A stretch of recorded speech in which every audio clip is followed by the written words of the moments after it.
नमस्कार, आप देख रहे हैं सिटी पोस्ट लाइव और मैं हूं आपके साथ शिप्रा। आज यानी गुरुवार को नोटबंदी के 2 साल पूरे हो गए।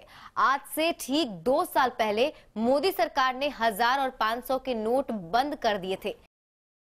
8 नवंबर 2016 की रात्रि को 12 बजे से वर्तमान में जारी 500 रुपए और 1000 रुपए के करेंसी नोट लीगल टेंडर नहीं रहेंगे।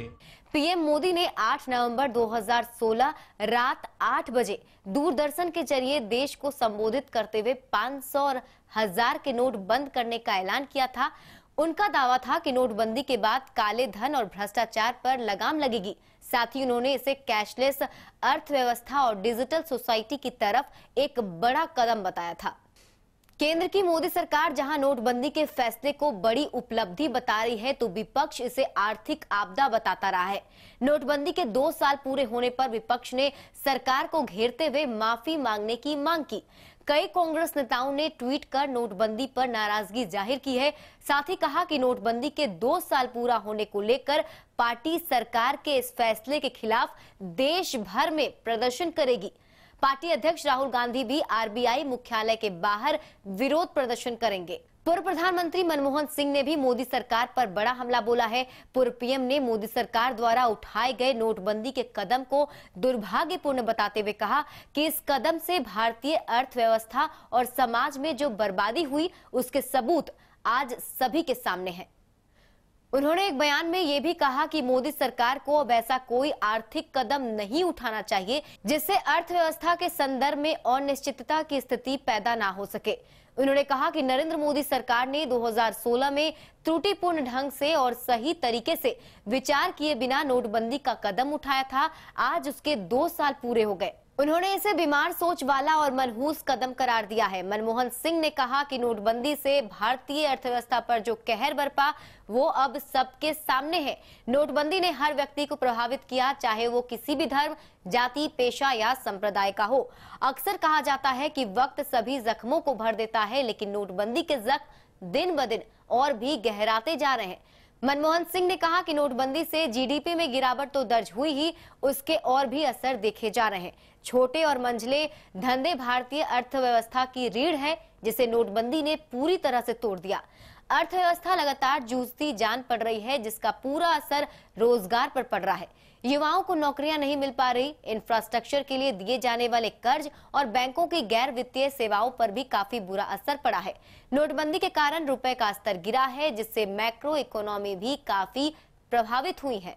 नोटबंदी की देश को कितनी कीमत चुकानी पड़ी, इसको लेकर ट्वीट करते हुए कांग्रेस ने बताया कि नोटबंदी ने 3.5 मिलियन नौकरियां छीन ली, 15 मिलियन श्रम बल का नुकसान किया और देश की जीडीपी को 1.5% का नुकसान। 8000 करोड़ नोटों की छपाई पर खर्च हुए। वहीं पीएम मोदी के नोटबंदी स्टंट ने 105 जान भी ले ली। एक अन्य ट्वीट में कांग्रेस ने लिखा कि ना काले धन पर लगी लगाम, नकली मुद्रा टेरर फंडिंग जारी है। नोटबंदी का सच जनता ने जाना, भुगतान की अब तुम्हारी बारी है। वहीं वित्त मंत्री अरुण जेटली ने एक ब्लॉग लिखकर नोटबंदी की उपलब्धियां गिनाई है। केंद्रीय वित्त मंत्री अरुण जेटली का कहना है कि इसके जरिए सरकार ने देश के बाहर जमा हुए काले धन को निशाना बनाया। उन्होंने कहा कि नोटबंदी भारत सरकार द्वारा अर्थव्यवस्था को पटरी पर लाने के लिए लिया गया महत्वपूर्ण निर्णय था। सरकार ने इसके जरिए देश से बाहर मौजूद काले धन को निशाना बनाया। संपत्ति धारकों से कहा गया कि वो दंड का भुगतान करके उस पैसे को वापस लेकर आए। जेटली ने कहा कि जो लोग काले धन को वापस लाने में असफल रहे, उन पर काला धन अधिनियम के तहत मुकदमा चलाया जा रहा है। उन सभी खातों और संपत्तियों को जानकारी सरकार के पास पहुंची और फिर उल्लंघनकर्ताओं के खिलाफ कार्रवाई की गई। नोटबंदी की वजह से लोगों को कैश बैंक में जमा करने पर मजबूर होना पड़ा। जमा किए गए नकद की विशालता और मालिक की पहचान किए जाने के परिणाम स्वरूप 17.42 लाख खाता धारक संदिग्ध मिले। जिसने बिना किसी सख्ती के ऑनलाइन माध्यम से प्रतिक्रिया प्राप्त हुई। अरुण जेटली ने आगे कहा कि उल्लंघन करने वालों को सख्त कार्रवाई का सामना करना पड़ा। बैंकों में जमा हुई बड़ी राशियों की वजह से बैंक की उधार देने की क्षमता में सुधार हुआ।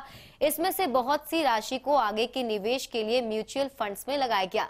यह औपचारिक प्रणाली का हिस्सा बन गया है। वित्त वर्ष 2018 से 2019 में व्यक्तिगत आयकर पिछले साल की तुलना में 20.2% ज्यादा रहा।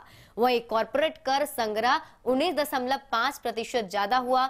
नोटबंदी से 2 साल पहले प्रत्यक्ष कर संग्रह में क्रमशः 6.6 और 9% की वृद्धि हुई। जेटली के मुताबिक नोटबंदी से ब्लैक मनी पर लगाम लगी है, साथ ही टैक्स का दायरा भी बढ़ गया है। जहां जानकारी के लॉगिन कीजिए citypostlive.com। बस एक क्लिक में सभी खबरें।